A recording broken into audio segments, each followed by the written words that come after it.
नमस्कार मित्रों, astro talkies में आप सभी का स्वागत है। अपनी नवग्रह की श्रृंखला को आगे बढ़ाते हैं तो आज हम बात करते हैं चंद्रमा की। मैंने पिछले एपिसोड में सूर्य के बारे में बताया था कि सूर्य की क्या इम्पोर्टेंस है, सूर्य कहाँ तक महत्वपूर्ण है और सूर्य किस प्रकार से आचरण करता है। तो इस एपिसोड में हम लोग चंद्रमा के विषय में बात करते हैं।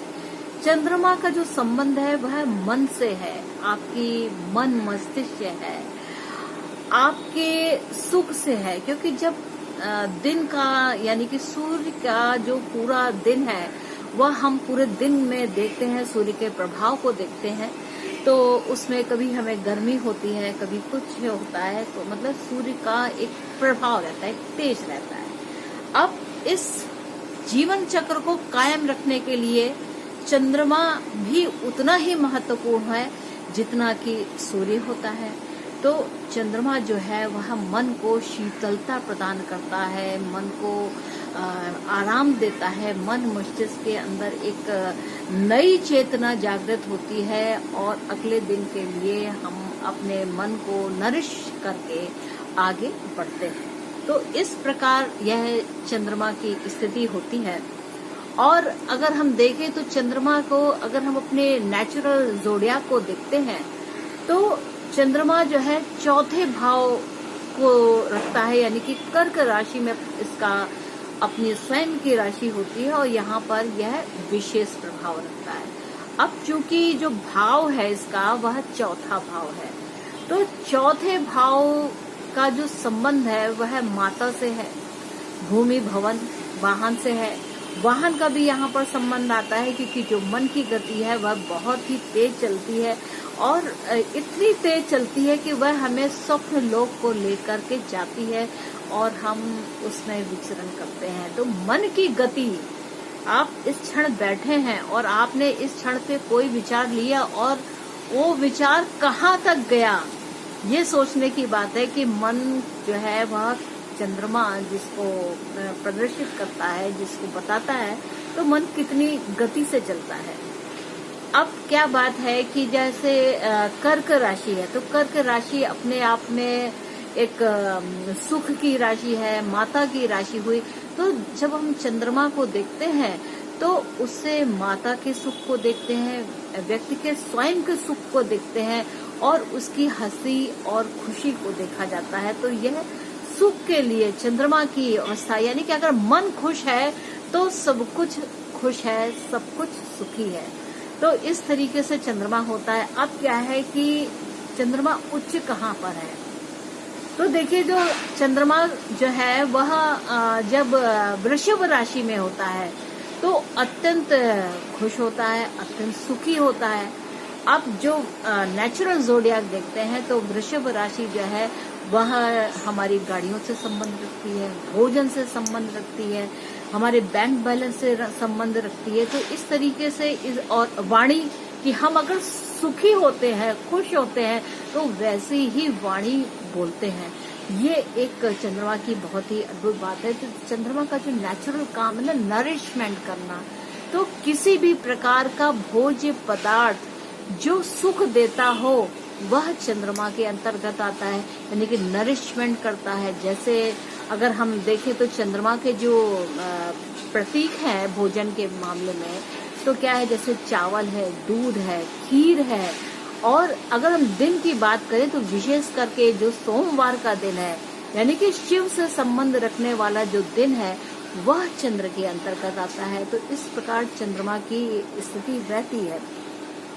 अब इसकी अगर हम नीच की बात करें कि नीचता क्या हो जाती है, तो जब चंद्र जो एक सुख का जो कारक है वह अगर अष्टम भाव से संबंध रख लेता है या वृश्चिक राशि में चला जाता है, तो वृश्चिक राशि अपने आप में एक रहस्य की राशि होती है। 8वां भाव देखें तो जो अज्ञात भाव है, यानी कि मन के अंदर क्या क्या क्या चल रहा है ये सामने वाला व्यक्ति बिल्कुल नहीं जान सकता है। तो इस प्रकार चंद्रमा जो है वहां पर एक निगेटिव थॉट्स कहें या ऐसे असाध्य बातों को, यानी कि जो बातें विश्वास ना हो ऐसी बातों को विचार करने लग जाता है मन, और वहां पर चंद्रमा जो है विचलित हो जाता है, क्योंकि मंगल की राशि है, अष्टम है, तो कुछ सोचेगा तो कुछ थोड़े से निगेटिव थॉट्स ही आएंगे। अब अगर चंद्रमा को हम अच्छा करना चाहते हैं तो हमें क्या करना चाहिए? तो अगर हम चंद्रमा को अपनी शुभता देना चाहते हैं, हम चाहते हैं कि हमारा चंद्रमा अच्छा हो, तो अगर हम मन को स्वच्छ रखें, जैसे अपने विचारों को अपने स्वच्छ रखें, इस प्रकार से हम इसको कर सकते हैं।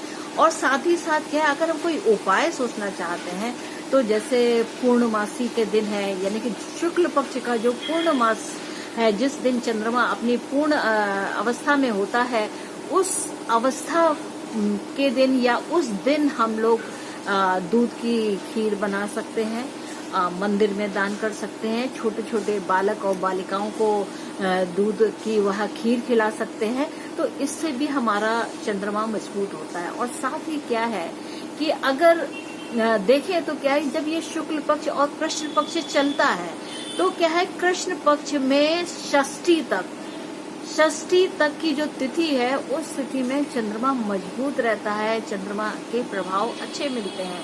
और इसके साथ ही अगर हम शुक्ल पक्ष की देखें तो शुक्ल पक्ष अपने आप में स्वयं उजाला प्रकाशवान होता है, तो भूत नहीं है, अच्छा नहीं है, शुभ फलदायी नहीं है। तो ऐसी स्थिति में चंद्रमा के लिए क्या उपाय होने चाहिए? तो देखिए, सर्वप्रथम तो है, क्योंकि चंद्रमा का जो सबसे जो बेस्ट कनेक्शन है वह माता से है। अगर आपने अपनी माता को खुश कर लिया, उनका आशीर्वाद ले लिया, उनको सुख देने का आपने प्रयास किया और उनको सुख का अनुभव कराया, तो ऐसी स्थिति में आपका चंद्रमा शुभ फल देने लगेगा, यह निश्चित है। यानी कि घर की जो महिलाएं हैं उन्हें माता के समान समझिए, जैसे मौसी हैं, बुआ हैं, मामी हैं, चाची हैं या आपकी स्वयं माँ हैं।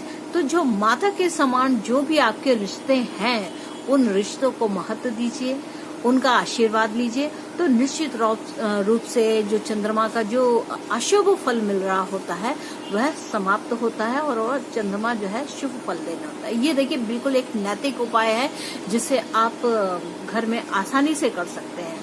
अब कुछ ऐसा उपाय जैसे शिव की उपासना करें किसी भी रूप में, क्योंकि जो पूजा अर्चना या जो वंदना है वह जो है मन के भाव से की जाती है। आपने जिस भावना के साथ अगर कि मुझे सुख मिले या मेरे मन को संतोष हो, इस भावना के साथ जब आप शिव पार्वती की जब आराधना करते हैं तो ऐसे में क्या है, माँ का भी पूजन होता है, साथ ही जो चंद्र को धारण करने वाले शिव हैं वह भी प्रसन्न होते हैं और आशीर्वाद दे करके आपके मन को आपको शांति प्रदान करते हैं और आपको सुख की ओर ले जाते हैं। एक और भी बहुत अच्छा उपाय है, वह भी आप कर सकते हैं कि शुक्रवार के दिन या सोमवार के दिन आप खीर बनाएं और उस खीर को आप मंदिर में जाकर के दान करें। छोटे छोटे बच्चे होंगे जिन लोगों को दूध और चावल या ऐसी मीठी चीजें उपलब्ध नहीं होती है या वो बना के खा नहीं सकते हैं, तो ऐसी अवस्था में आप वो बना करके अपनी इस भावना के साथ जा करके उन्हें परोस कर खिला सकते हैं। छोटे छोटे गिलासों में या दोने में, जैसे आप चाहें वैसे दे करके आप वितरित कर सकते हैं। वह आपकी सामर्थ्य के अनुसार है। यहाँ पर कोई भी ऐसा नियम नहीं होता है कि 5 किलो देना है कि 10 किलो देना है। आप छोटा छोटा ही प्रयास कीजिए और आप देखिए आप अपने चंद्रमा को किस प्रकार से अच्छा करते हैं। तो यह चंद्रमा की कुछ विशेष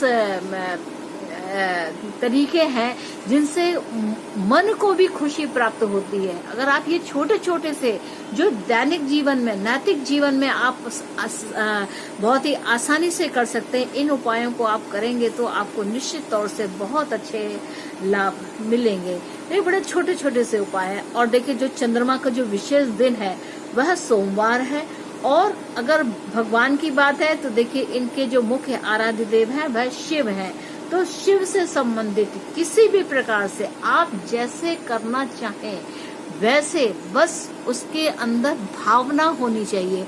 क्योंकि जो भाव है, भगवान आपके भाव के भी केवल उन्हें आवश्यकता है, उन्हें और कुछ नहीं आवश्यकता है। सिर्फ एक वो भाव चाहिए। उस भाव से, उस आदर से जब आप कोई कार्य करते हैं तो आपके वह मन की शक्ति को दिखाती है और आपके मन को सुख देती है। तो मित्रों, ये थी बात चंद्रमा को लेकर के। और आपको अगर मेरा एपिसोड अच्छा लगा हो तो इसे शेयर जरूर करें, साथ ही लाइक करें और मेरा चैनल जरूर सब्सक्राइब करें। और अब मैं आज्ञा लेना चाहती हूँ और नेक्स्ट एपिसोड में जल्द ही मिलती हूँ मंगल को लेकर के। तब तक के लिए नमस्ते।